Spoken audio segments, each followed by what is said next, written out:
yang selalu diributkan di DPR, supaya tidak ada saling tuduh, saling curiga, saling memfitnah.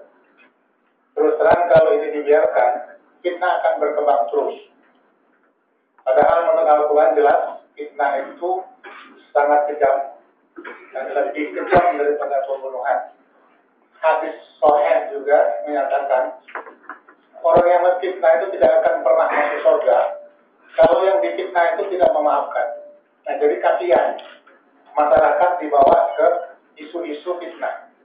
Nah, untuk menghindarkan fitnah, maka dengan keikhlasan saya akan menyampaikan kepada KPK nanti bersama Ibu saja. Jadi ini untuk menjaga nama baik juga daripada Ibu saja.